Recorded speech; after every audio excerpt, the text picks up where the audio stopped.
दास और आप देखना स्टार्ट कर चुके हैं आपका अपना यूट्यूब चैनल भावी टीचर। तो बच्चे इस वीडियो में हम बात करने वाले हैं कक्षा 10 की मैथ, और इस कक्षा 10 की मैथ में हम देखेंगे आज एक्सरसाइज 5.4 एक्सरसाइज की बात करेंगे। ये एक्सरसाइज जो है बच्चे वो ऐच्छिक वाले एक्सरसाइज है, उसकी एक्सरसाइज की बात करने वाले हैं। तो बच्चे यहाँ पे अपना पहला क्वेश्चन स्टार्ट करें उससे पहले कि सभी बच्चे क्या करें, जो भी बच्चे अभी तक सब्सक्राइब नहीं किए हैं हमारे यूट्यूब चैनल को सब्सक्राइब कर लें, बेल आइकन को प्रेस कर लें, जिससे कि जब भी हम यूट्यूब पर वीडियो अपलोड करें तो आपके पास एक यूट्यूब के द्वारा नोटिफिकेशन पहुंचाया जाए और आप हमारे वीडियो को सबसे पहले देख सकें। और आप एग्ज़ाम में अगर बेहतर करना चाहते हैं मैथ में तो आप हमारे यूट्यूब चैनल को ज़रूर से ज़रूर सब्सक्राइब करिए। तो चलिए अपने पहले क्वेश्चन की तरफ चलें। चलो भाई देखो अब मैं क्या करता हूँ। पहले क्वेश्चन में कह रहा है कि एक अर्थमेटिकल प्रोग्रेशन। बच्चे हमारे पास उतना सुविधा नहीं है, बट हम कोशिश करेंगे कि आपको ऊपर क्वेश्चन आपको देखने को मिलेगा। जो बुक है, बुक में जो भी क्वेश्चन है वो डायरेक्ट आपको ऊपर यहाँ पे देखने को मिलेगा। हम व्हाइट बोर्ड में आपके क्वेश्चन को सॉल्व कर रहे हैं। मजा नहीं आ रहा है। एक अर्थमेटिकल प्रोग्रेशन है, मतलब एपी है। एपी सीरीज को हिंदी में क्या कहते हैं, समांतर श्रेणी का 121, 117, 113 का कौन सा सबसे पहला ऋणात्मक पद होगा। मतलब बच्चे इन्होंने क्या कह रखा है, अगर हम समझने का प्रयास करें तो कह रहे हैं कि एक हमारे पास अर्थमेटिकल प्रोग्रेशन की सीरीज है। एक अर्थमेटिकल प्रोग्रेशन की सीरीज क्या है, वो है इनके पास 121 है और 117 है, फिर 113 है। इस तरीके से इनके पास ऐसी सीरीज बनती हुई चली जा रही है। तो फिर कह रहे हैं कि क्वेश्चन में सबसे पहला ऋणात्मक पद कौन होगा। तो आप बच्चे देखो ऋणात्मक पद कैसे पता होगा कि होगा कि नहीं। देखो 121 के बाद 17 हो गया, 17 के बाद 13 हो गया, 13 के बाद फिर 4 इसमें घटेगा तो 109 आ जाएगा। ऐसे 109 फिर 105 ऐसे बढ़ते हुए चला जाएगा। तो ऐसा कौन सा पद आना चाहिए जो पहला ही पद लास्ट वाला आए वो क्या हो, ऋणात्मक हो। क्या हो, ऋणात्मक हो। चलिए ज्ञात करते हैं। इन्होंने संकेत में दे रखा है, संकेत में क्या दे रखे हैं, इन्होंने संकेत में दे रखा है कि an का होगा क्या होगा, हमेशा 0 से क्या होगा, छोटा होगा। ये संकेत में दे रखे हैं। इस संकेत का हमको क्या करना है, प्रयोग भी कर सकते हैं, संकेत में दिए हैं। तो चलिए हम संकेत को हम पहले हटाते हैं, पहले हम क्वेश्चन जो दिए हैं उसी से हम सॉल्व करने का प्रयास करते हैं। चलिए अब देखो यहाँ पे संकेत को हम हटा दिए। अगर ये आपको क्या दिख रही है, इन्होंने कहा है कि ये क्या है, एक समांतर श्रेणी है। जब बच्चे समांतर श्रेणी है तो हमको इसका मतलब कि ये पहला पद होगा। इसका मतलब पहला पद मतलब a बराबर कितना दिए हैं, a बराबर 121 दिए हैं। अब देखो हमको d सर्वांतर कैसे निकालते थे। अच्छा, एक संकेत इन्होंने जो दे रखा है an क्या होगा, an 0 से क्या होगा, छोटा होगा। an 0 से छोटा इन्होंने संकेत में दे रखा है। अब क्यों चूंकि क्वेश्चन में कहा है, ये छोटा क्यों है, क्योंकि क्वेश्चन में कहा है ऋणात्मक पद कौन सा होगा। ऋणात्मक का मतलब जो अगर यहाँ पे 0 है बच्चे, इस तरफ अगर देखो इस तरफ से हम क्या कर देते हैं, ये 0 है, इस तरफ -1 -2 -3 और यह इस 1 2 3 4 ऐसे आगे जाओ। अगर 0 से उस साइड में जा रहे हैं तो बच्चे प्लस में, इस साइड में आ रहे हैं तो माइनस में। तो कह रहे हैं कि जो 0 से आपको क्या होगा, जो वैल्यू मिलेगी वो छोटी मिलेगी। क्या होगी, इसका मतलब बच्चे यही होता है, nवां पद जो मिलेगा, इसका nवां पद जो होगा वो 0 से क्या होगा, छोटा मिलेगा। ठीक, ये कह रहे हैं संकेत में। चलिए संकेत को अभी हम छोड़ते हैं, यहाँ पे बात करते हैं। पहला पद मैंने कहा यहाँ से आपको पता हो गया। सर्वांतर कैसे निकलेगा, सर्वांतर बच्चे इसमें से इसको घटाओगे, मतलब कि d बराबर ज्ञात करने के लिए 117 में से 121 को घटाएंगे तो d बराबर हमारे पास क्या निकल के आया बच्चे, -4 निकल कर आया। क्या निकल कर आया, -4 निकल कर आया। अब देखो अब क्वेश्चन में क्या कह रहा है, अब जो क्वेश्चन में कह रहा है कौन सा पद होगा कि वो क्या होगा, ऋणात्मक होगा। तो मैं मान लेता हूँ, माना जो हमारे पास अर्थमेटिकल प्रोग्रेशन ऊपर दे रखी है, मतलब ये वाली सीरीज, माना अर्थमेटिकल प्रोग्रेशन का nवां पद क्या होगा, ऋणात्मक होगा। माना अर्थमेटिकल प्रोग्रेशन का nवां पद क्या होगा बच्चे, nवां पद क्या हो जाएगा, ऋणात्मक हो जाएगा, ऋणात्मक होगा। जब हमने क्या किया बच्चे, मान लिया कि हमारा जो nवां पद क्या है, ऋणात्मक है। nवां पद कैसे लिखते थे, an ऐसे लिखते थे, an nवां पद लिखते थे। अब जब ये ऋणात्मक होगा तो इसका मतलब इसकी वैल्यू क्या होगी, 0 से छोटी होगी, मतलब ये क्या होगा, 0 से छोटा होगा। देखो nवां पद क्या, मैंने क्या कहा, माना जो ये अर्थमेटिकल प्रोग्रेशन की सीरीज जो दे रखे हैं, इसका जो जाएगा ऐसे पद ऐसे आगे बढ़ता हुआ जाएगा, ये nवां पद क्या होगा, ऋणात्मक होगा। तो मैंने कहा माना इसका nवां पद क्या हो गया, ऋणात्मक हो गया, तो जो nवां पद an लेते थे वो क्या होगा, 0 से छोटा होगा। जब ये 0 से छोटा होगा, अब इसको हम फार्मूला हम जानते हैं क्या, इसको जानते हैं a plus n minus 1 into D, ये भी क्या होगा, 0 से छोटा होगा। अब a का वैल्यू कितना निकाले हैं, 121 रख दो बच्चे, n माइनस 1, n का मान ही हमको निकालना है बच्चे। यहाँ पे आप ऐसे लिख सकते हो, n बराबर हमको क्या करना है, निकालना ही है। चलिए अब n बराबर निकालना है, d का मान कितना है, -4 रख दो, d का मान क्या हो गया, -4 हो गया। अब देखो 121 ये हो गया, इस माइनस से अंदर मल्टीप्लाई करो -4 से, तो 4 का n में मल्टीप्लाई करोगे माइनस से, तो -4n हो जाएगा, माइनस माइनस प्लस हो जाएगा, 4 हो जाएगा, 0 हो जाएगा। ठीक, कोई दिक्कत नहीं। 121 और 4 कितना हो जाएगा, 125 हो जाएगा, -4n हो जाएगा, हमें क्या हो जाएगा, 0 हो जाएगा, 0 से छोटा। इस 4 को उस साइड में लेकर चले जाओ, 4n को माइनस में है, उस साइड में जाएगा तो प्लस में हो जाएगा, तो ये हो जाएगा 125, ये क्या हो जाएगा, लेस देन 4 और n को 49 4n हो जाएगा, कितना हो जाएगा बच्चे, 4n के बराबर हो गया। अब देखो, अब बच्चे क्या करो, दोनों पक्षों में क्या कर दो, 4 से भाग दे दो। जब 4 से भाग दोगे तो यहाँ भी 4 लगा दो, यहाँ भी 4 लगा दो, तो ये देखो 4 से ये कैंसिल हो गया, 4 1 9 4, 4 3 12 और फिर 1 उतरा, फिर 4 दूनी कितना हो जाएगा, फिर 4 दूनी 8, फिर 4 पंचे 20 हो जाएगा। मतलब यहाँ पे बच्चे निकल के आए अपने पास क्या, 31.25, ये बड़ा होगा, ये 31.25 ये छोटा होगा, यहाँ बचा कितना, n बचा। अब देखो बच्चे 31.25 n से अभी क्या है, छोटा है, किससे छोटा है, इस n से अभी क्या है बच्चे, बड़ा में लिख दें। और देखो जो 31.25 है ये अभी क्या है बच्चे, इस n से छोटा है। देखो अब हम जो पद लिखते थे बच्चे, जैसे a1 a2 a3 इस तरीके से सीरीज जाए, तो पहला पद, दूसरा पद, तीसरा पद, चौथा पद, अप टू डॉट डॉट ऐसे n पद तक जा रहा है। जो n जो ये n है, जो n की वैल्यू निकल के आ रही है, अभी n तक नहीं पहुंचा हुआ है। जो पद ये निकल के आ रहा है अभी n तक नहीं पहुंचा हुआ है, इसका मतलब अभी n से छोटा ही है। तो हमको n का बराबर मान लेने के लिए, इस पद को और उस साइड में खिसकाना पड़ेगा। इसका मतलब क्या हुआ कि हमको 31 से बड़ी हो, वो भी दशमलव में ना हो, तो हम क्या लिख सकते हैं, तो हम क्या लेंगे बच्चे, 31 से पूर्ण, जो 31 से बड़ी वैल्यू होगी वो क्या हो जाएगी, वो 31 से बड़ी वैल्यू हो जाएगी। यहाँ पे देखो बच्चे, जो n होगा ये क्या होगा, n 31.25 से बड़ा होगा। इस प्रकार जो n हो जाएगा बच्चे, यहाँ पे आगे लिख लेते हैं, यहाँ या उस साइड में कर लेंगे, यहीं कर लो। n बराबर क्या हो जाएगा बच्चे, ये हो जाएगा 31 से बड़ा लेंगे तो कितना हो जाएगा, n बराबर 32 हो जाएगा। तो क्या हुआ, n का मान कितना आ गया बच्चे, हमारे पास 32 आ गया। क्या अब ये जो 32 का मान है, क्या ये सही है, इसको आपके आंसर में तो यही 32 ही आएगा, 32।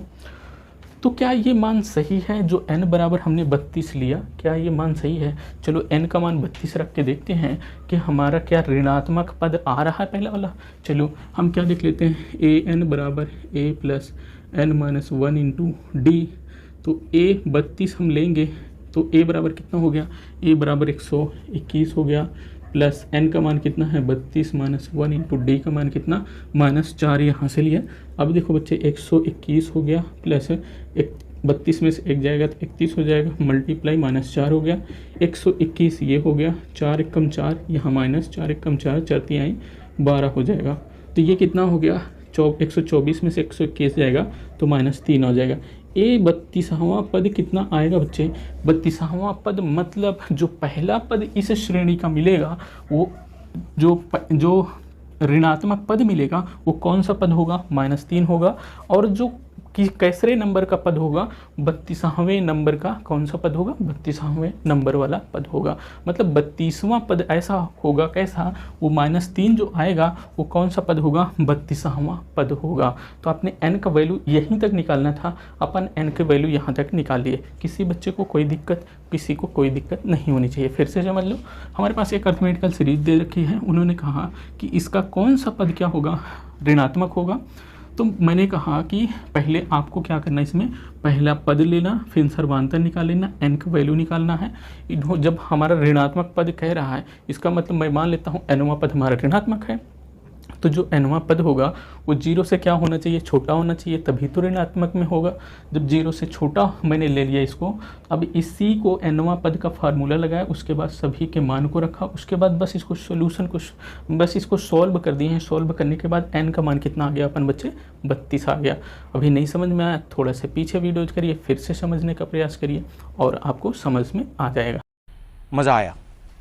तो समझते हैं, ये होगा, देखो यहाँ पे दूसरे नंबर के क्वेश्चन की बात करें तो क्वेश्चन में क्या कह रहा है, कह रहा है किसी अर्थमेटिकल प्रोग्रेशन के तीसरे और 7वें पदों का योग 6 है और उनका गुणनफल 8 है। इस प्रकार मतलब इस अर्थमेटिकल प्रोग्रेशन के प्रथम 16 पदों का योग ज्ञात करना है। अब बच्चे इसमें क्या करना पड़ेगा आपको, अर्थमेटिकल प्रोग्रेशन जो कह रहा है उसका तीसरा पद और 7वां पद का योग 6 कह रहा है, गुणनफल 8 कह रहा है और उसका 16वां पद निकालना है। तो आपको क्या करना पड़ेगा, कुछ नहीं, बहुत ही आसानी के साथ करेंगे आप। मान लो बच्चे हमारा जो अर्थमेटिकल प्रोग्रेशन दिया गया है उसका पहला पद मान लेते हैं, क्या हम मान लेते हैं, उसका पहला पद a मान लेते हैं, फिर सर्वांतर उसका d मान लेंगे। फिर देखो माना जो अर्थमेटिकल प्रोग्रेशन है उसका प्रथम पद क्या है, प्रथम पद क्या है बच्चे, उसको मान लेते हैं a और सर्वांतर क्या मान लेते हैं, सर्वांतर मान लेते हैं हमारे पास क्या है, d है। अब देखो, अब उन्होंने प्रश्न में क्या कहा है, तीसरे और 7वें पद का योग। तीसरा पद कैसे लिखते थे बच्चे, जो तीसरा पद होता था a3 लिखते थे, 7वां पद क्या करते थे, a7 लिखते थे। इनका योग कितना है बच्चे, इनका योग है 6 है। कितना है बच्चे, क्वेश्चन में आप देखिएगा, हमारे पास क्वेश्चन नहीं है, तो उनका योग कितना है, 6 है, तो मैंने 6 लगा दिया। देखो इसको कैसे लिखोगे, इसको लिखोगे a + 3 - 1 × d प्लस इसको क्या लिखोगे, a + 7 - 1 × d बराबर 6। जो पहली बार बच्चे देख रहे होंगे, nवां पद वाला फार्मूला आप जानते हैं क्या, an बराबर a + n - 1 × d। अब इसी n के स्थान पे एक बार 3 रखोगे तो यहाँ 3 आ जाएगा, एक बार 7 रखोगे तो यहाँ पे 7 आ जाएगा। उसी को मैंने इसी तरीके से लिखा है। अब देखो 1a ये कितना हो जाएगा, 2a हो जाएगा, प्लस 3 में से 1 जाएगा तो कितना हो जाएगा, 2d हो जाएगा, प्लस 7 में से 1 जाएगा तो 6d बराबर कितना हो जाएगा, 6। ये वाला 2a इसको ऐसे ही रहने दो बच्चे, प्लस 6 और 2 कितना हो जाएगा, 8d बराबर कितना हो जाएगा, 6 के। 2 से अगर सब में डिवाइड कर दो, 2 से भाग दे दो, तो इनके पास बचेगा a और इनके पास बचेगा 2 चौक 8 और 2 तिहाई 6 हो जाएगा। अब यहाँ से क्या बच्चे निकाल लो, a का मान निकाल लेना। a का मान निकालने के लिए इसको उस साइड में कर दोगे 4d को, तो a बराबर निकल के आएगा 3 - कितना 4d निकल कर आएगा। ये हो गया। इसको बच्चे मान लो अपना समीकरण कितना, फर्स्ट मान लो, ठीक। कोई दिक्कत वाली बात नहीं होनी चाहिए। अब देखो क्वेश्चन में आगे पढ़ो, कह रहा उनका गुणनफल 8 है। उनका गुणनफल कितना, मतलब तीसरे पद और 7वें पद का गुणनफल। मतलब इन्होंने कहा कि a3 और a7 का गुणनफल कितना है बच्चे, 8 है। 8 ही है ना, 8 ही है। चलिए अब देखो a3 को मैंने क्या इस तरीके से लिख रहे थे, तो ये आया, तो a3 क्या हो जाएगा, a + 3 - 1 × d प्लस यहाँ पे मल्टीप्लाई है। तो अब क्या कर दो बच्चे, जब मल्टीप्लाई है तो इसको मैं यहाँ पे गुणा लगा देता हूँ। अब देखो इस एस को लिखोगे, 7 को लिखोगे, इसको कोष्टक में, इस वाले कोष्टक में कर देते हैं। अब क्या हो जाएगा, a7 a + 7 - 1 × d, इस कोष्टक बराबर के कितना, 8 के, बड़े में लिख दो, 8 हो गया। अब देखो यहाँ पे क्या हो जाएगा, यहाँ पे हो जाएगा बच्चे a + 2d, ये हो जाएगा a + 2d, एक कोष्टक में लगा दो। और फिर यहाँ पे क्या कर लोगे बच्चे, मल्टीप्लाई ए प्लस 7 में से 1 जाएगा तो 6d हो जाएगा, बराबर कितना हो जाएगा 8 हो गया। ठीक, अब देखो क्या करना है, अपन को a का मान रख दो यहाँ से। समीकरण क्या करना है, समीकरण 1 से a का मान रखने पर, a का मान रखने पर, जब हम बच्चे a का मान रखने हैं समीकरण 1 से, तो यहाँ पे क्या आएगा बच्चे, इस a के स्थान पे 3 - 4d रख दो। तो क्या रखेंगे बच्चे, इस a के स्थान पे 3 - 4d प्लस 2d, ये हो गया। अब देखो यहाँ पे क्या हो जाएगा, a का मान 3 - 4d प्लस 6d बराबर कितना हो जाएगा 8 के। अब देखो 4 में से 2 निकल जाएगा तो कितना हो जाएगा, तो ये हो जाएगा 3 - 2d हो जाएगा। अब यहाँ मल्टीप्लाई है तो मल्टीप्लाई 4 और 6, मतलब 6 में से 4 चला जाएगा तो ये हो जाएगा 3 + 2d बराबर कितना हो जाएगा 8 हो जाएगा। ठीक, यहाँ पे देखो आगे बच्चे, आगे समझें, यहाँ पे बच्चे ये 8 है। देखो इसको मैंने क्या लिखूँगा, देखो अपने पास क्या आया है 3 - 2d और एक कोष्टक में आया है 3 + 2d बराबर कितना है बच्चे 8 है। अब देखो इसको क्या आप देख रहे हैं, इसको आप देख रहे हैं कि a - b एक कोष्टक में और a + b एक कोष्टक में, इसके बराबर क्या होता है a² - b² होता है।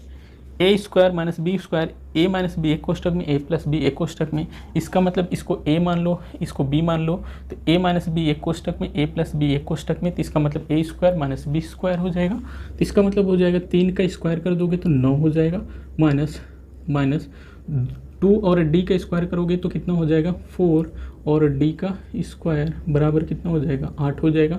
इसको बच्चे हम हटा देते हैं।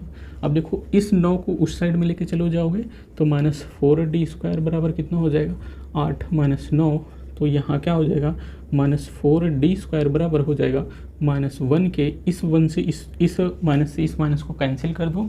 अब आ जाएगा बच्चे d² बराबर कितना 1/4, इस 4 को इस साइड में जाएगा तो भाग में हो जाएगा। तो d बराबर क्या निकल के आएगा बच्चे, d बराबर अगर इसको स्क्वायर को हटाओगे तो इस साइड में जाएगा तो रूट में लग जाएगा। अब इसको रूट से बाहर निकालोगे तो प्लस माइनस कितना आएगा 1/2 आएगा। कितना आएगा बच्चे, +-1/2 आएगा। अब देखो d का मान 2 आ गया, 2 आ गया, एक तो प्लस में आ गया, एक माइनस में आ गया। अब देखो अब कि पहले हम d का मान प्लस में लेंगे, फिर क्या करेंगे माइनस में लेंगे। अगर हम d का मान यदि d बराबर 1/2 ले लें, मतलब कि प्लस में ले लें, और इसी d बराबर 1/2 का मान समीकरण फर्स्ट में रखने पर, थोड़ा बच्चे एडजस्ट करने का प्रयास करिएगा, छोटा लिख रहा हूँ क्योंकि बड़ा क्वेश्चन हो रहा है। समीकरण फर्स्ट में रखने पर हमें क्या मिलता है, समीकरण फर्स्ट ये है तो a का मान निकल कर आएगा। तो क्या हो जाएगा a बराबर 3 - 4 और d का मान कितना है, यहाँ पे d का मान कितना, d का मान रख रहे हैं 1/2, तो d का मान 1/2, 2 1 2, 2 दूनी 4 हो जाएगा। तो यहाँ पे क्या हो जाएगा a बराबर 3 - 2, तो a बराबर कितना निकल के आया बच्चे 1 निकल कर आया। a बराबर कितना निकल के आया 1 निकल के आया। जब हमने d का मान 1/2 लिया तो मान कितना आया a का, एक कितना आया 1 आया। अब देखो अब हमको क्या करना है, क्वेश्चन में देखना, क्वेश्चन में कह रहा है कि इस अर्थमेटिकल प्रोग्रेशन के प्रथम 16 पदों का योग निकालना है। प्रथम 16 पदों का योग मतलब n बराबर कितना दे रखा है 16 दे रखा है, n बराबर कितना दे रखा है, यहाँ पे आप लिखना चाहें तो n बराबर लिख लेना, क्या दे रखा है 16 दे रखा है। तो हमको Sn बराबर हम जानते हैं, तो या हम लिख देंगे 16 पदों का योग कैसे होगा। तो Sn बराबर पहली बात तो हम जानते हैं क्या, Sn बराबर जानते हैं n/2 2a plus n-1 into d, इसको फार्मूले को जानते हैं। n मतलब 16 पदों का योग कहा है तो n बराबर 16 रख दो बच्चे। s 16 बराबर कितना हो जाएगा, इस n के स्थान पे 16 हो जाएगा अपान 2 इंटू a का मान कितना आ गया 1 आ गया, 1 रख दो, प्लस इस n के स्थान पे 16 - 1 इंटू d के स्थान पे कितना 1/2, तो ये हो जाएगा बच्चे 1/2, ये हो गया। चलो 2 1 2 2 8 क्या हो जाएगा बच्चे 16 हो जाएगा। अब S16 मतलब S16 बराबर ये तो 8 था, 8 ही लिख लो। 2 एक कम कितना हो जाएगा, 2 प्लस 16 में से 1 जाएगा तो 15 हो जाएगा, 15 गुणे 1 बटे कितना हो जाएगा, 2 हो जाएगा। देखो 2 दूनी 4 और 15 जोड़ोगे तो कितना हो जाएगा, 19 हो जाएगा। अब इसको हटाते हैं, इसका काम खत्म हो गया बच्चे।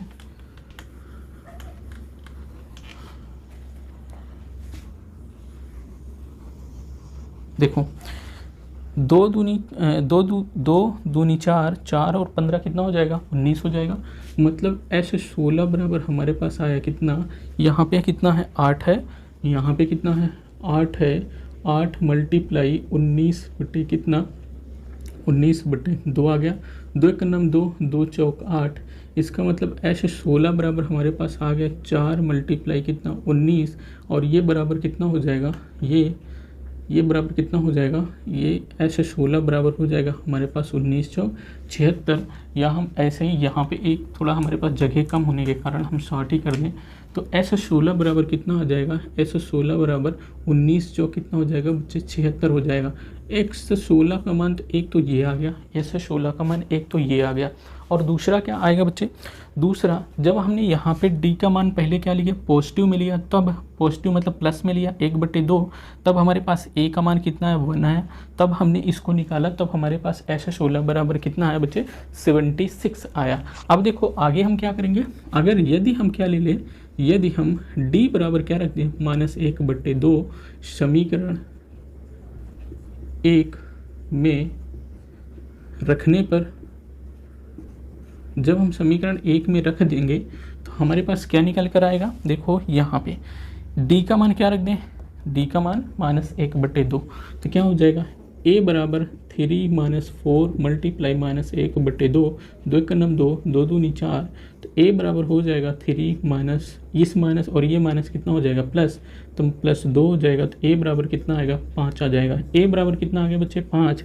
जब हम D बराबर कितना लिए, -1/2 लिए। तो अब देखो आगे क्या करना है, जब A बराबर यहाँ पे निकाले थे तब 16वां पद निकाले थे, अब A बराबर 5 निकाले हैं तब 16वां पद क्या होगा, S16 बराबर मतलब S16 बराबर क्या हो जाएगा, 16/2, 2 इंटू A का मान आपकी बार 5 लेना बच्चे, A का मान 5 लेना, फिर 16 - 1 इंटू D का मान आपकी बार बच्चे कितना लेना है, D का मान आपकी बार कितना, -1/2, -1/2 ये हो गया। अब देखो 2 का नाम 2, 2 अट्ठे क्या हो जाएगा, 16, S16 बराबर क्या हो जाएगा बच्चे, 8 ये वाला, 5 दूनी 10 हो गया, प्लस 16 में से 1 गया कितना, 15, और इस माइनस से मल्टीप्लाई कर दोगे अंदर तो ये क्या हो जाएगा बच्चे, माइनस में हो जाएगा, और 1/2 हो जाएगा। ठीक हो गया ना।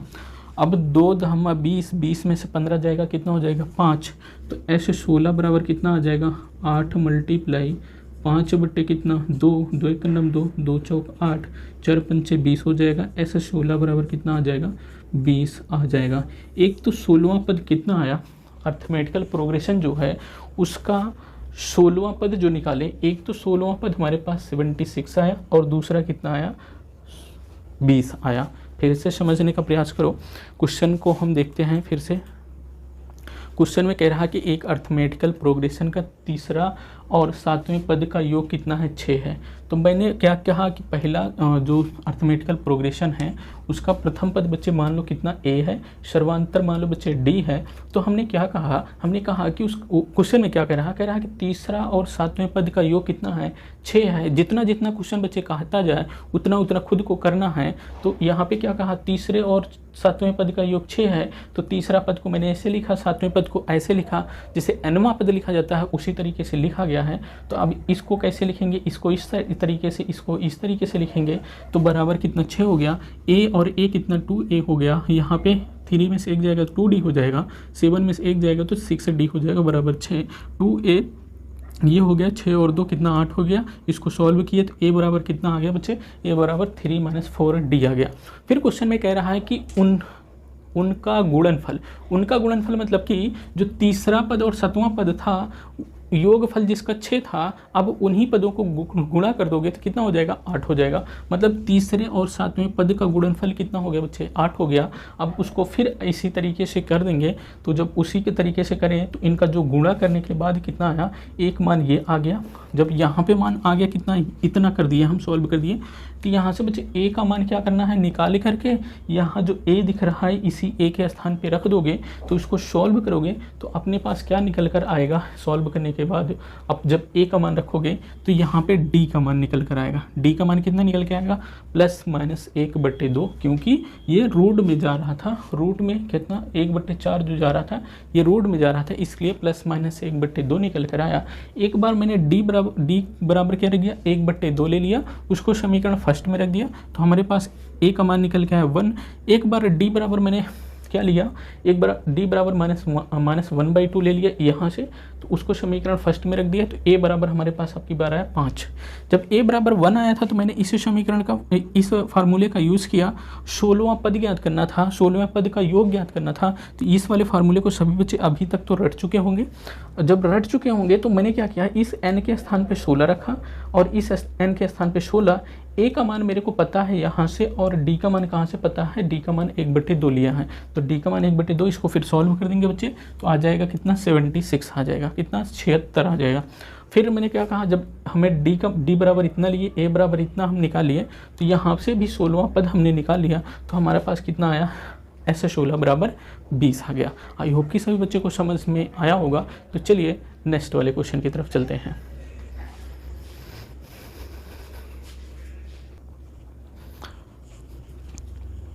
चलिए बच्चे हम देख लेते हैं तीसरे नंबर के क्वेश्चन को। तीसरे नंबर के क्वेश्चन की बात करेंगे, और तीसरे नंबर के क्वेश्चन में अगर आप देखोगे बच्चे तो तीसरा नंबर का क्वेश्चन सीढ़ी वाला क्वेश्चन है, और इस सीढ़ी वाले क्वेश्चन को बहुत ही आसानी के साथ अपन करने वाले हैं। तो चलिए देखते हैं क्वेश्चन में क्या कह रहा है। कह रहा है कि एक सीढ़ी के क्रमागत डंडे परस्पर 25 सेंटीमीटर की दूरी पर हैं और डंडे लंबाई एक समान रूप से घटती जा रही है। देखो इन्होंने कहा है कि एक सीढ़ी है इस तरीके से, इनके पास एक सीढ़ी इस तरीके से है, यहाँ पे सबसे नीचे जो है एक डंडा लगा हुआ है, ठीक, फिर क्या है, एक डंडा यहाँ पे है, फिर ऐसे है, फिर लास्ट में एक डंडा लगा हुआ। कह रहे हैं कि क्वेश्चन में क्या कह रहे हैं कि इनके डंडे की लंबाई एक समान रूप से घटती जा रही है। डंडे की लंबाई का मतलब क्या, ये जो नीचे 45 सेंटीमीटर है डंडे की लंबाई, वो घटती जा रही है लगातार मतलब इस तरीके से नीचे से ऊपर ऐसे जाते जाओ तो घटती जा रही है।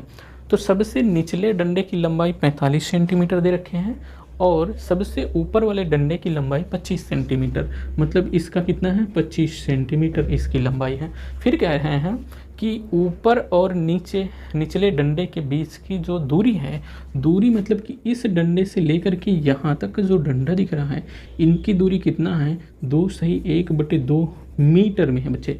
ये सब सेंटीमीटर में था, इसको थोड़ा सा ध्यान रखिए, ये सेंटीमीटर में है और ये जो डिस्टेंस इनके बीच के दे रखी है वो कितना है मीटर में है। उसके बाद कह रहे हैं तो डंडे को बनाने के लिए लकड़ी की कितनी लंबाई की आवश्यकता होगी, और ऊपर से नीचे ऊपर वाले डंडे की 25 सेंटीमीटर। और फिर क्या करें, शुरू में देखो सीढ़ी के क्रमागत डंडे परस्पर 25 सेंटीमीटर दूरी पर हैं। इसका मतलब कि यहाँ से यहाँ तक की जो डिस्टेंस है ये कितना है 25 सेंटीमीटर की डिस्टेंस है।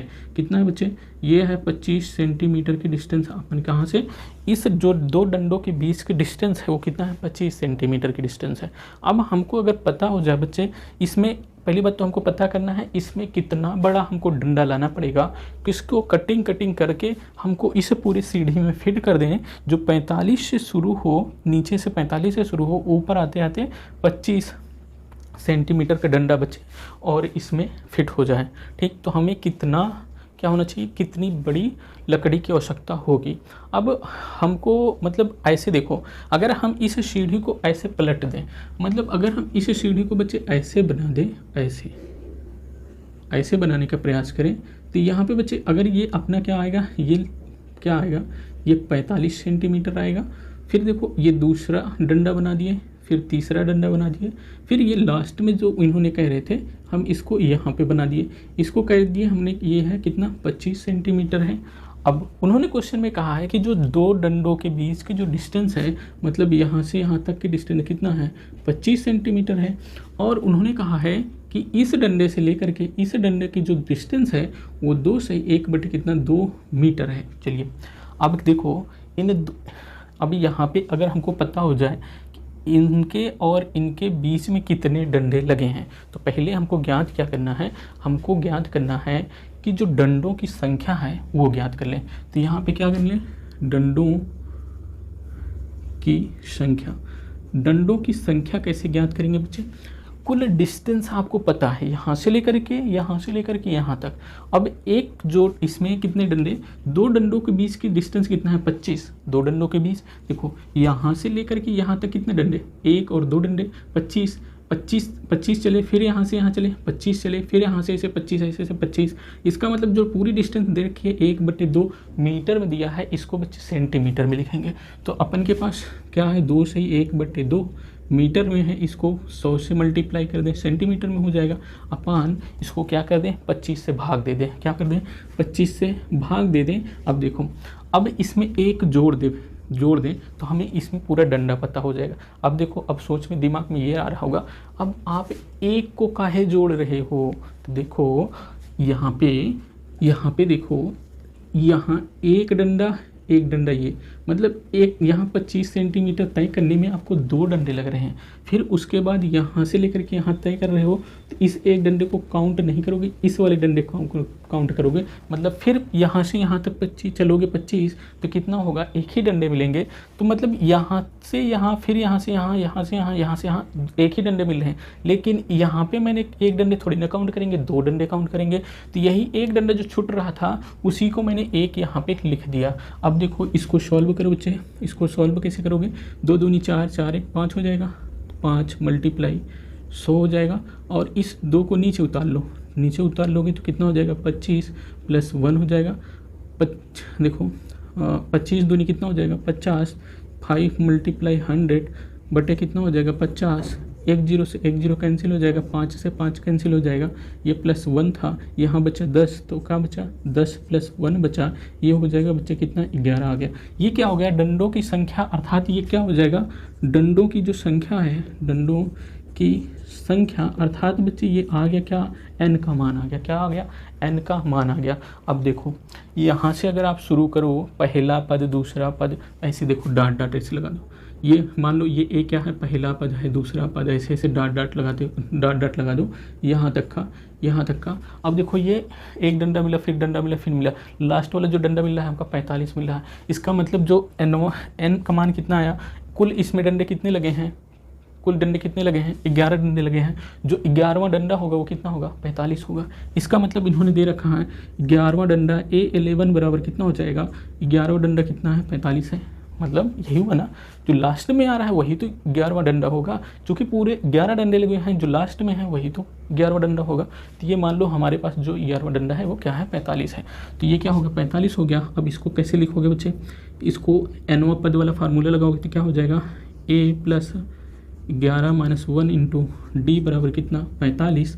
अब बच्चे देखो A का मान कितना रखोगे, A का मान यहाँ पे देखो ये पहले आ रहा है तो इसको पहला पद मान लो, पहला पद मान लोगे तो यहाँ हो जाएगा बच्चे 25 + 10, 11 में से 1 जाएगा तो 10, D बराबर कितना हो जाएगा 45। इस 25 को उस साइड में ले जाओगे तो 10D बराबर कितना हो जाएगा 45 - 25, तो 10D बराबर कितना हो जाएगा 20, 10 × 9 10, 10 दूनी 20। इसका मतलब D बराबर हमारे पास कितना आ गया बच्चे, D बराबर हमारे पास आ गया 2 आ गया। अब देखो D बराबर हमने क्या निकाल लिया 2 निकाल लिया, A बराबर हमको पता हो गया है, A बराबर कितना है, A बराबर हमारे पास कितना है, देखो A बराबर कितना 25 रख दिए हैं, कहाँ से देखो A बराबर क्या हो गया 25 रख दिए। अब हमको ज्ञात क्या करना है, अब हमको ज्ञात करना है कितना बड़ा डंडा लगेगा। तो कितना बड़ा कितनी बड़ी लकड़ी लगेगी, तो हमें जो लकड़ी की लंबाई होगी वो क्या होगी, चूँकि पूरा 11 डंडा लग रहे हैं, सभी 11 डंडों का हम क्या कर दें, जोड़ दें, तो हमें पता हो जाएगा कितनी बड़ी लकड़ी की आवश्यकता पड़ रही है। इसका मतलब जो 11 पद हैं, 11 पद जो हैं, उन सभी पदों का हम क्या लगा लें, सम लगा लें। तो मतलब हमको निकालना क्या पड़ेगा, S11 निकालना पड़ेगा। S11 चूँकि आप बच्चे जानते हैं क्या, Sn बराबर आप जानते हैं कि n/2 2a plus n-1 into D होता है, आप ये भी जानते हैं। अब क्या करने बच्चे, अब ये वाला फार्मूला लगा लें, या तो आपको जो nवां पद, जो लास्ट वाला पद पता है कितना है, 45 है, या आप यहाँ पे क्या लगा लें, आप a प्लस क्या लगा लें, यहाँ पे बच्चे लगा लें a प्लस l लगा लें, चूँकि हमको पहला भी पद पता है, अंतिम भी पद पता है। अब देखो A11 बराबर क्या हो जाएगा, यहाँ पे 11 हो जाएगा, यहाँ पे 2 हो जाएगा, पहला पद 25 है, लास्ट वाला पद कितना है, 45 है। अब देखो यहाँ पे 11/2 मल्टीप्लाई 5 5 10 की 0, 4 2 6, 6 1 7 हो जाएगा। अब देखो 2 1 9 2 और 2 35 में कितना हो जाएगा, 70। तो ये हो जाएगा 11 मल्टीप्लाई कितना हो जाएगा, 35, 11 5 55 की 5, 11 3 33 और 33 5 कितना हो जाएगा, 38 हो जाएगा। तो S11 बराबर कितना आ जाएगा बच्चे, S11 बराबर अपन के पास आ गया कितना, 385 आ गया। कितना आ गया बच्चे, 385 आ गया। किसी बच्चे को दिक्कत नहीं होनी चाहिए। अब यहाँ पे थोड़ा से एक बच्चे को दिक्कत ये हो गई होगी कुछ बच्चों का, कि 45 जो L पद होगा, जो लास्ट वाला पद आप कैसे लिख दिए। इसके पहले अगर सेशन देखे होंगे बच्चे, तो आप यहाँ पे देखे होंगे जिस पहले वाले सेशन में कि AN बराबर क्या होता है, L के बराबर होता है। जो nवां पद होता है वो L के बराबर होता है। कब होगा, जब ये nवां पद लास्ट वाला पद होगा। तो जब लास्ट वाला पद होगा तो L के बराबर होगा। तो ये जो L होगा यही तो अंतिम पद रहता था। तो यही जो अंतिम पद होगा वो कितना अंतिम पद है हमारा, 45 है। तो मतलब जो 11वां पद होगा वो क्या है, 45 है। तो आप जो पहला पद है वो उसको 25 है, इसको तो सभी जान रहे हो। L हमने यहाँ पे लिखा, इस वाले फार्मूले को ज़रूर आपने याद किया होगा। जो लास्ट वाला पद हमारे पास L का मान कितना, 45। तो मैंने जो 45 रखा है इनको जोड़ा तो 70 आया। 70 को हमने क्या कर दिया, 2 से भाग दिया तो 35 आया। 35 का 11 में मल्टीप्लाई किया, 385 आया। आई होप कि सभी बच्चों को समझ में आया होगा। चलिए हम इसके बाद हम चलते हैं अपना तीसरा नंबर का सेशन हो गया, तीसरा नंबर का क्वेश्चन हो गया। चौथे नंबर के क्वेश्चन की बात करेंगे। किसी बच्चे को कहीं भी अगर दिक्कत हो रही है तो वो कमेंट कर सकता है। चलिए आगे चलते हैं। चलिए बच्चे हम अगला वाला क्वेश्चन देखते हैं। हमारे पास अगला क्वेश्चन जो है चौथा वाला क्वेश्चन है। बहुत ही मज़ेदार क्वेश्चन है चौथा वाला क्वेश्चन। चौथा वाला क्वेश्चन बहुत ही मज़ेदार क्वेश्चन है। कह रहा है कि क्वेश्चन में एक पंक्ति के मकानों को क्रमागत रूप से संख्या 1 से 49 तक अंकित किया गया है। देखो एक क्रमागत मकान को, मतलब मान लो ये एक मकान है, दूसरा एक मकान है, तीसरा मकान है। इस प्रकार ऐसे मकान कहाँ तक मकान गया है, 49 तक। चलो कह रहा 49 तक, 1 से लेकर के 49 मतलब 49 तक अंकित किया गया है। दर्शाइए कि x का एक ऐसा मान है कि x से अंकित मकान से पहले के मकानों की संख्या का योग उसके बाद वाले मकानों की संख्या के योग के बराबर है। तो x का मान ज्ञात करना है। देखो इन्होंने कह रहा कि एक कोई x मकान है, यहाँ पे मान लो कोई x मकान है, इसके मकान से पहले का योग, अच्छा यहाँ 1 से लेकर के 49 तक 1 2 3 है। कह रहा है x से पहले के मकान का संख्या, x के पहले मकानों की संख्या का योग x के बाद के मकानों की संख्या के योग के क्या हो, बराबर हो। अब देखो बच्चे x के मकान से पहले वाले जो संख्या मकान की संख्या का योग कैसे, और हाँ संकेत में दे रखा है, संकेत में जो दे रखा है s बराबर दे रखा है x - 1 और s बराबर 49 - s x दे रखा है। अब देखो इसको तो आप जो संकेत में दे रखा है तो इसको आप सॉल्यूशन कर दोगे तो आ जाएगा, लेकिन ये चीज़ लाए कैसे हैं इसको समझेंगे हम। ये तो आपके संकेत के लिए दे दिया है, इस संकेत को कैसे ये आया इसको समझने का प्रयास करेंगे। तो देखो यहाँ पे बच्चे देखो, अगर सर्वांतर अगर निकालोगे तो यहाँ पे पहला पद क्या हो जाएगा, a बराबर क्या हो जाएगा, 1 आ जाएगा, और d बराबर क्या आ जाएगा, 2 में से 1 जाएगा, मतलब 2 में से 1 जाएगा तो कि d बराबर कितना निकल के आएगा, 1 निकल के आएगा, मतलब सर्वांतर कितना निकल के आएगा, 1। अब देखो x से पहला जो पद होगा, मतलब x से पहले मकानों की संख्या कितनी हो जाएगी, उनका योग कितना हो जाएगा।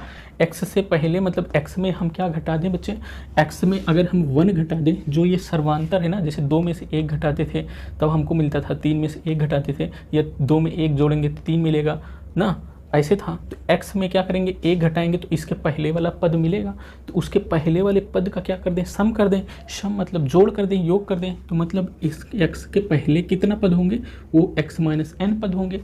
इनका योग मतलब क्या होता था, जैसे योग ऐसे निकालते थे n पदों का योग, तो ये हो जाएगा x माइनस 1 पदों का योग, मतलब s माइनस 1 पदों का योग हो गया। ठीक, ये हो गया।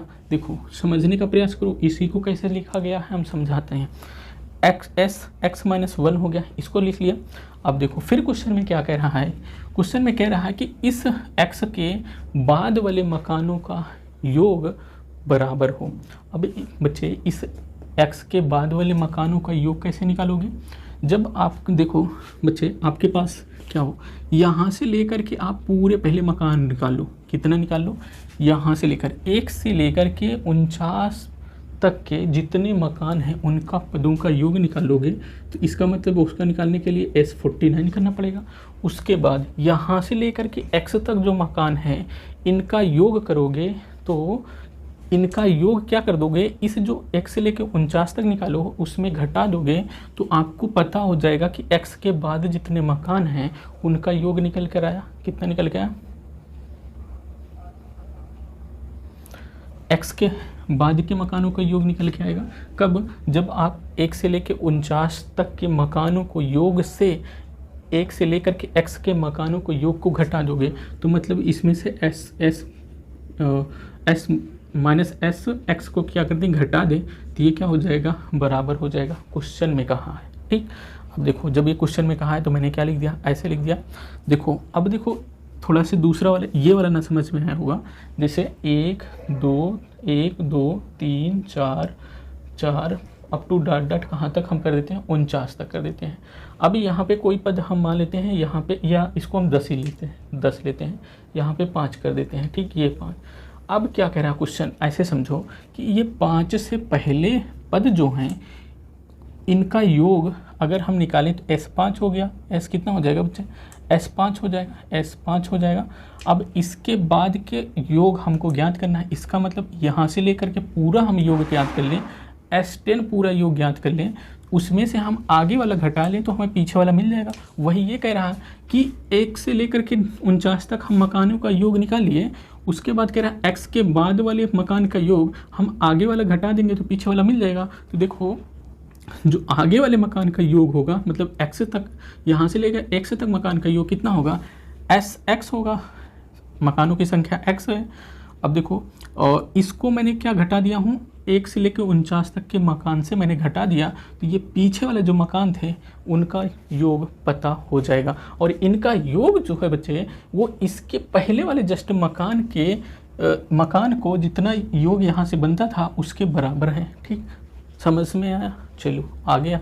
अब देखो यहाँ से अब लिखना कैसे है, इसको लिखना है आपको प्रश्नानुसार, प्रश्नानुसार लिखना है, प्रश्नानुसार। प्रश्न में आपके क्या कहा है, कह रहा है कि अंकित x से अंकित मकान से पहले मकानों की संख्या का योग, x से अंकित पहले मकानों की संख्या मतलब x माइनस 1, ये बराबर होगा S49 माइनस एस एक्स के, मतलब जो इसको लिखे थे वही क्वेश्चन में कहा है तो मैंने इसको लिख दिया। अब इसको कैसे करोगे, ये जो बच्चे ये है n का मान है, ये भी n का मान है, ये भी n का मान है।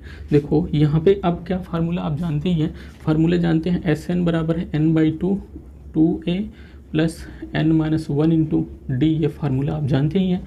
जब इस फार्मूले को जानते हैं तो इसी फार्मूले पर मैंने बच्चे इसको रख देंगे, तो क्या रखेंगे यहाँ पे, या आप फार्मूला ही लिख लो, n/2 2a plus n minus 1 into D यहाँ हो जाएगा, और बराबर यहाँ हो जाएगा n/2 2a plus n minus 1 into D हो जाएगा, minus n/2 2a plus n minus 1 into D हो जाएगा। इसको बच्चे हटाते हैं,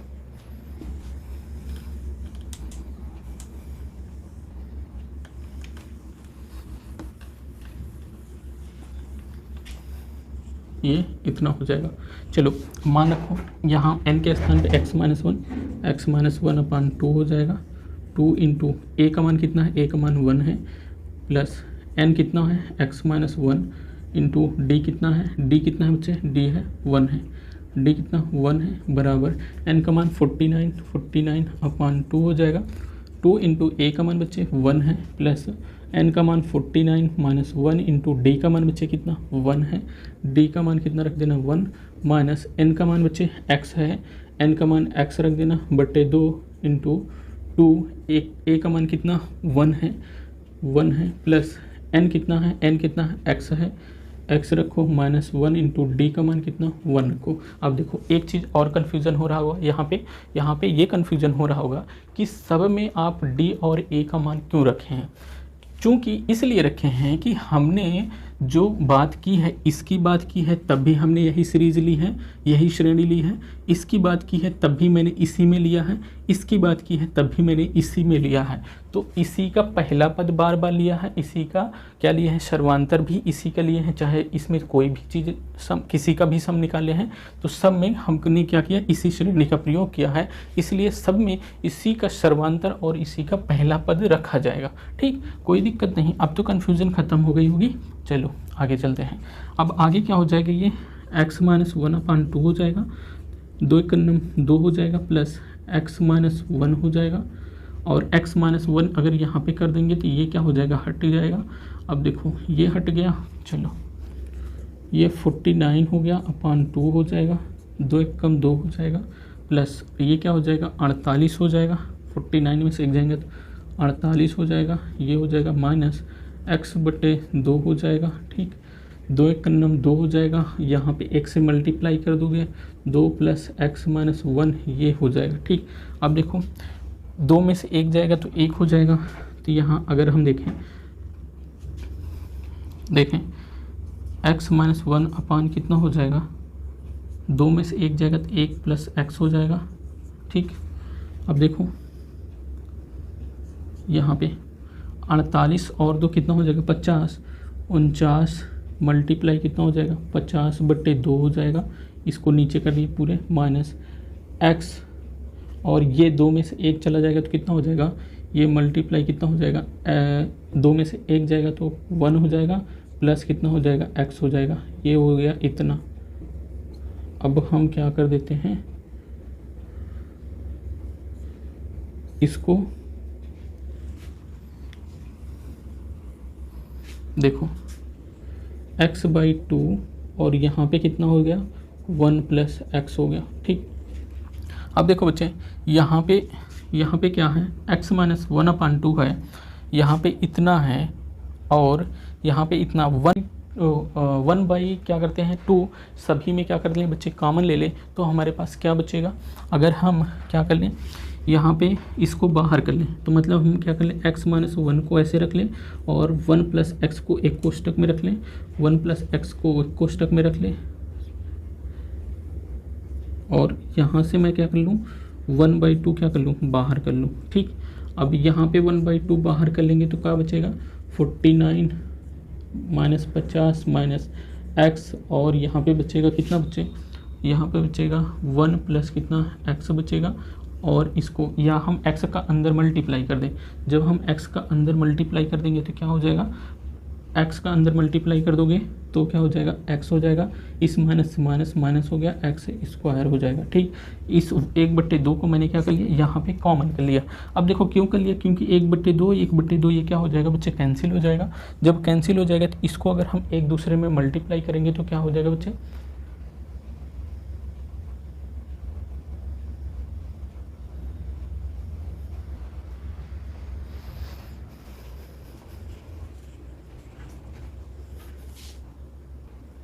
चलिए बच्चे आगे देखो, यहाँ पे थोड़ा सा मिस्टेक हुआ है। थोड़ा सा मिस्टेक क्या हुआ है बच्चे, यहाँ पे जब मैंने n का मान x माइनस 1 रखा तो इस माइनस 1 को लिखा ही नहीं है, तो यहाँ पे थोड़ा सा मिस्टेक है। तो यहाँ पे ये तो हो गया बच्चे किसका, n की वैल्यू x माइनस 1 इसको रखे, फिर माइनस था और फिर क्या है ये 1 है इसको रखना था, फिर क्या करना था बच्चे, फिर अब क्या करना था हमको, ये d का मान कितना है 1 है, डी का मान 1 है, इसको रखना था, अब ऐसे करना था।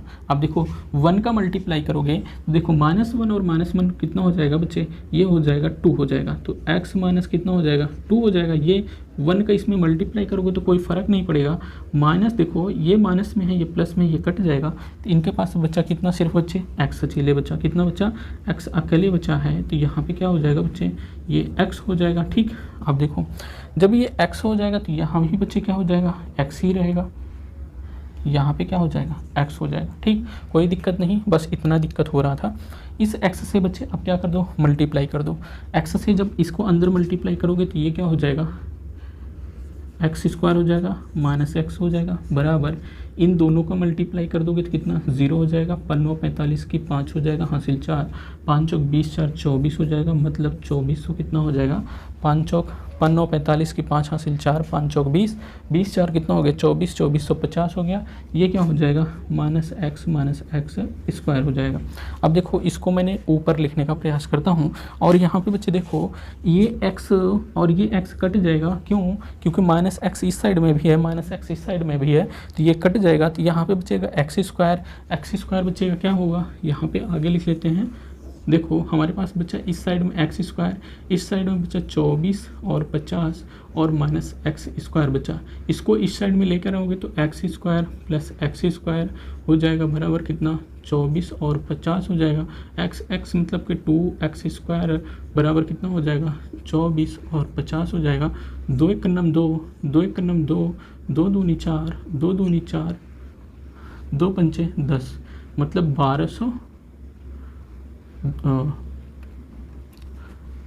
1225 हो गया। x² बराबर कितना आ गया, हमारे पास आ गया 1225।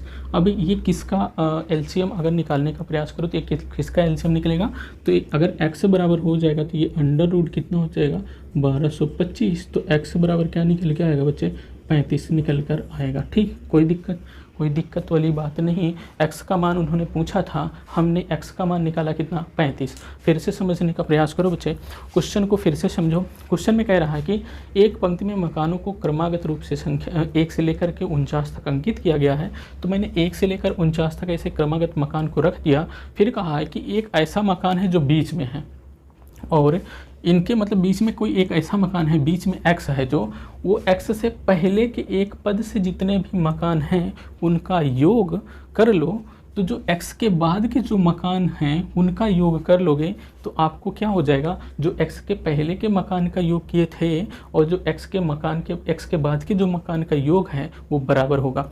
अब x के पहले का मकान का योग कैसे निकालेंगे, जो कितने नंबर ऑफ मकान हैं, मतलब कितने मकान हैं इसके x के पहले, x में से मैंने 1 को घटाया। 1 क्यों घटा रहा था, क्योंकि देखा बच्चे कि सर्वांतर कितना है 1 है, तो मैंने x में 1 घटा दिया तो हमें पता हो गया कितने मकान हैं। जब इतने मकान हैं, x में 1 घटाया कितने मकान हैं, तो हमें पता हो गया। उन मकानों का योग करने के लिए मैंने क्या कर लिया, ऐसे लिख दिया। ठीक, x-1 लिख दिया। अब देखो x के बाद के जो मकान हैं उनका योग निकालने के लिए पहले मैंने यहाँ 1 से लेकर के 49 तक सभी मकानों का योग कर लिया, ये हो गया। फिर उसके बाद यहाँ से लेकर के x तक जितने मकान हैं उसको घटा दें तो x के जो बाद वाले मकान का योग है वो पता हो जाएगा। तो मैंने यहाँ से लेकर के x तक जो मकान थे उसको घटा दिया तो क्या पता हो गया, x के बाद जितने मकान हैं वो पता हो गया। फिर क्वेश्चन में कहा है कि जो इसके बाद के जो मकान है, इसके पहले के जो मकान है उनका योग क्या है, बराबर है, तो मैंने उनके योग क्या कर दिया, बराबर कर दिया। बच्चे बस अब कुछ नहीं करना, इसी को क्या करना है, सॉल्व करना है। यहाँ पे थोड़ा मिस्टेक हुआ था तभी कि जो n का मान x-1 रखना था, मैंने x- सिर्फ 1 रखा था, इस -1 को नहीं रख पाया था, वो थोड़ा कैलकुलेशन में दिक्कत हो गई है। तो कैलकुलेशन किसी से भी दिक्कत हो सकती है, तो आप उसमें निश्चिंत रहिए। आप इसको पूरा जब कैलकुलेशन करेंगे तो आपको जो x का मान आएगा वो कितना आएगा बच्चे, 35 आएगा। आपको पहले कॉन्सेप्ट पता होना चाहिए, कॉन्सेप्ट जब पता हो जाएगा तो कैलकुलेशन तो कोई भी कर सकता है, आप इतना तो जानते होंगे। तो चलिए, ये था अपना चौथा क्वेश्चन। उसके बाद मैं चलता हूँ 5वें क्वेश्चन की तरफ। चलिए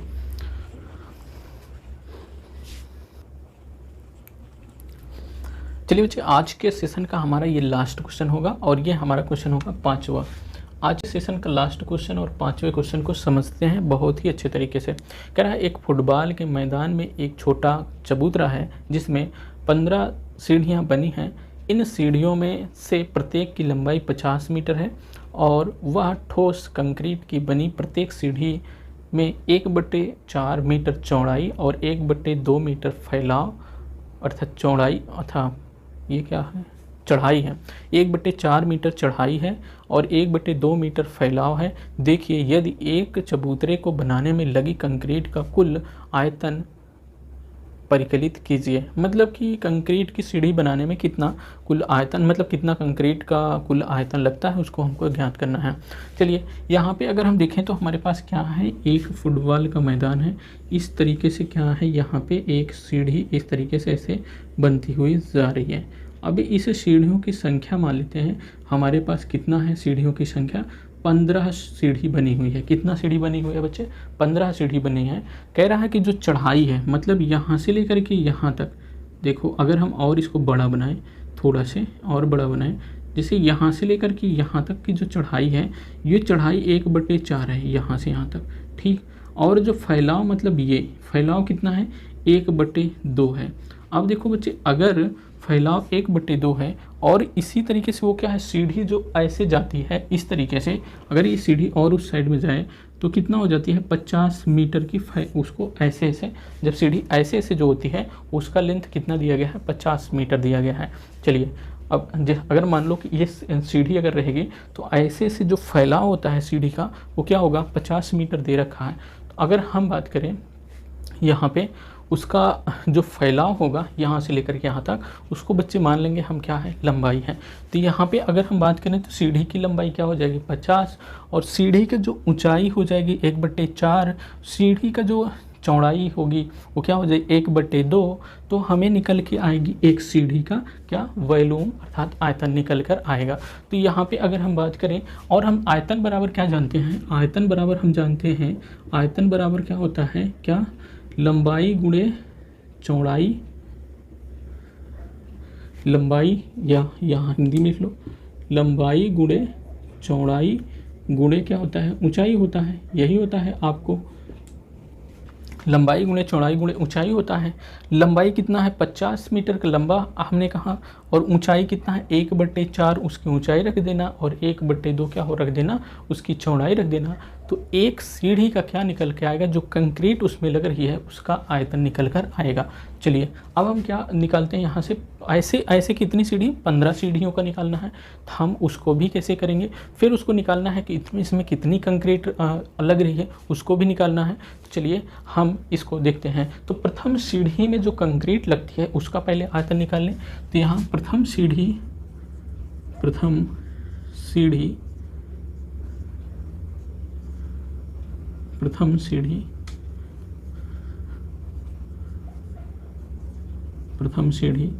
में लगी कंक्रीट, प्रथम सीढ़ी में लगी कंक्रीट या प्रथम सीढ़ी बनाने में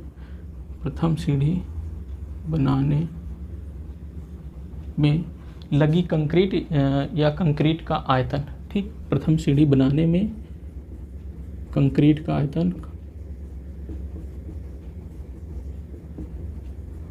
कितना हो जाएगा, आयतन कितना हो जाएगा, ये हो जाएगा बच्चे, एक तो उसका जो लंबाई है, उसका लंबाई कितना है, 50 मीटर की लंबाई है।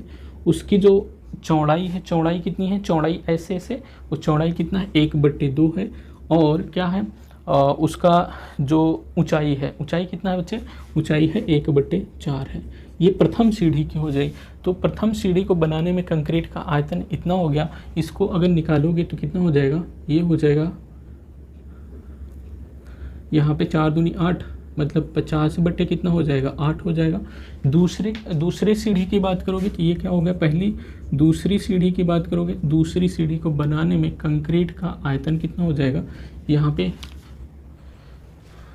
इसको मैं आगे लिख देता हूँ बच्चे, यहाँ पे लिख देता हूँ इसको, ये हो जाएगा कितना, 50/8 हो गया, ठीक।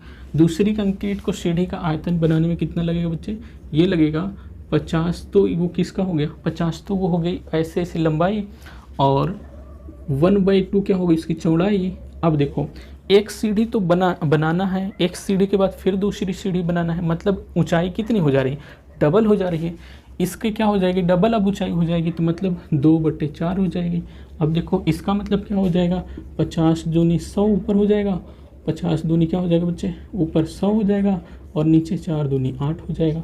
अब देखो इसी तरीके से अगर तीसरी सीढ़ी की बात करोगे तो तीसरी सीढ़ी को बनाने में कितना लगेगा, कंक्रीट का आयतन ये हो जाएगा बच्चे 50 मल्टीप्लाई 1/2। अब यही तो क्या हो रहा है, बार बार यही ऊंचाई ही बढ़ रही है, तो आपकी बार 3 स्टेप हो जाएगा, आपकी बार 3 स्टेप हो जाएगा।